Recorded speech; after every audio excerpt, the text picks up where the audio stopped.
It started as just another quiet evening, the kind where you don't expect anything out of the ordinary. Brittany wasn't home that night. Her house in Thousand Oaks was peaceful, bathed in soft twilight, the kind of serene setting that hides the lurking shadows of danger. None of us could have imagined what was about to happen. The first sign of trouble came as a strange, jittery notification on my phone. Jason Alexander was live streaming. The name made my stomach churn. Jason, Brittany's ex-husband for those fleeting 55 hours back in 2004, had always been a ghost of her past. But lately, he'd transformed into something far darker, a relentless shadow that refused to let go. I clicked on the notification, my curiosity quickly giving way to dread. The live stream flickered to life, and there he was, standing outside Brittany's sprawling home. His face was gaunt, his eyes glassy with a mix of obsession and mania. The shaky camera panned over the front yard, its neatly trimmed hedges and immaculate walkway. His voice, a guttural whisper, came through the feed. "I'm here for you, Brittany," he said, his tone dripping with an eerie sense of purpose. "I'm coming inside." He moved toward the house, the camera jittering as he walked. My chest tightened. The way he moved, calculated yet frantic, reminded me of a predator stalking its prey. He reached the front door and jiggled the handle. Locked. His frustration was palpable, a sharp exhale of breath followed by muttered curses. Then he circled the house, the camera capturing glimpses of the darkened windows and the faint reflections of his gaunt figure. He found a window. I'll never forget the sound that followed, the sharp, piercing crack of glass shattering. The live stream trembled as he climbed through, his breath ragged, his voice a mix of exhilaration and delusion. "I'm here," he murmured. "This is where I'm supposed to be." The view shifted as he moved inside. The pristine, polished floors gleamed under the soft glow of recessed lighting. The silence of the house was deafening, broken only by the creak of his footsteps and the occasional unsettling chuckle that escaped his lips. He wandered through the living room, his hands brushing over furniture like he was claiming it as his own. When he reached the staircase, the tension became unbearable. Step by step, he ascended, the camera bouncing with each movement. "Are you hiding from me, Brittany?"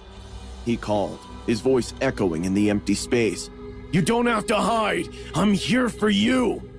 He entered her bedroom. The camera lingered on the bed, perfectly made with crisp, white sheets. He approached it slowly, his hand trembling as he reached out to touch the fabric. "This is where she sleeps," he whispered, his tone almost reverent. Then he turned to the closet. My heart raced as I watched him slide open the doors, revealing rows of neatly hung clothes. He ran his fingers over the fabrics, his breath hitching. "So close," he said. "I can feel her." It wasn't just the words, it was the way he said them, a sick mix of awe and possession. The invasion was intimate and grotesque. This wasn't just a house, it was Brittany's sanctuary, and he was violating it in the most personal way possible. But he didn't stop there. Jason's footsteps creaked as he walked into the adjoining bathroom. The live stream showed him running his hands along the marble countertops and pausing at the sink. He picked up a loofah, pressing it to his face and inhaling deeply. "She used this," he whispered, his voice cracking with emotion. "This was hers." He opened the medicine cabinet next, rifling through its contents.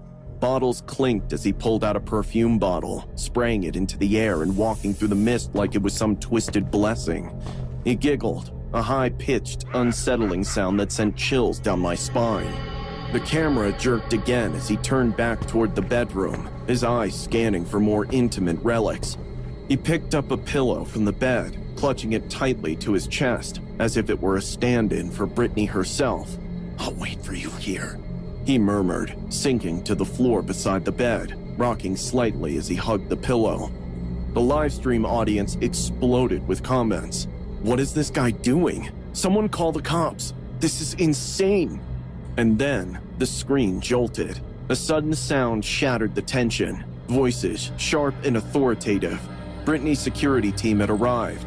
The camera tilted wildly as Jason tried to run, his breathing frantic.